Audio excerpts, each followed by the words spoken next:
students at nearby Vanderbilt University. Marcus and I have been talking about the unique role that story plays in classic Nashville songwriting. We talk about some of the great story-driven songs, Johnny Cash's A Boy Named Sue and Kenny Rogers' The Gambler. Sipping lattes and talking about our favorite music is fun, but then Marcus's tone turned serious.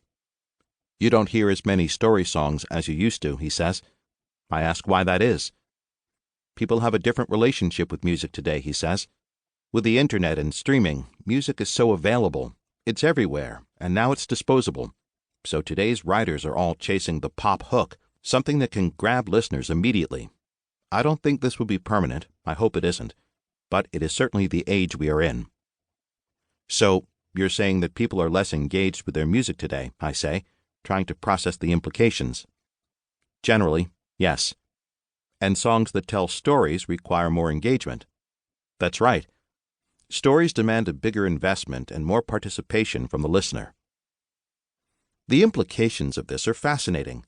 After all, my work is to advocate for stories in organizations, and this is a contrarian perspective that has simply never occurred to me. If people don't value engagement, don't tell stories.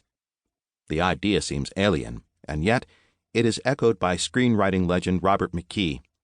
In his classic text, Story, he suggests that Hollywood, too, has entered an age of impoverished storytelling because the public has lost its appetite for wrestling with life's biggest questions. And yet, this is precisely the opposite of what I keep encountering in my organizational world, where everyone is seeking greater engagement.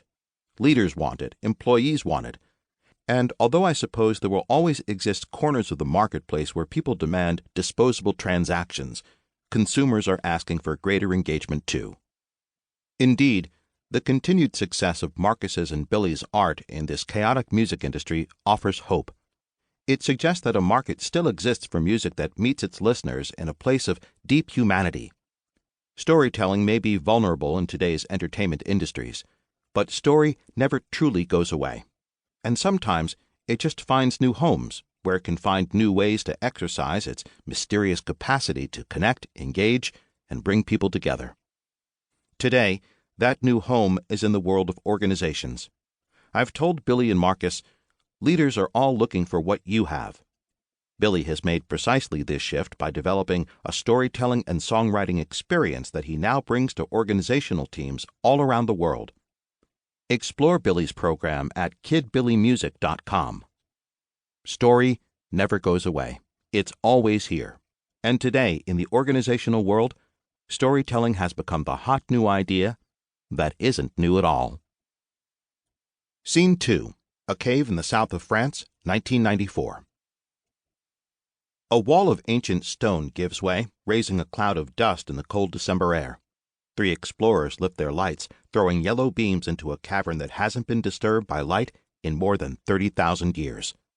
Through the fog of their frozen breaths, the 3 astonished explorers first spy tiny footprints in the sand, left by some Paleolithic child who could never have dreamed they would become a source of wonder to these future members of the race. Then they point their lights to the walls and are immediately transported into a world of stories. Marvelous stories. Stories that require no special skills for translation, depicting narratives of hunting and survival, animal mating cycles, and shamanic rituals, all presented in movements that a novelist or screenwriter would now refer to as scenes. Chauvet Cave, now a designated World Heritage Site, gives us our very earliest glimpses of the human capacity for storytelling.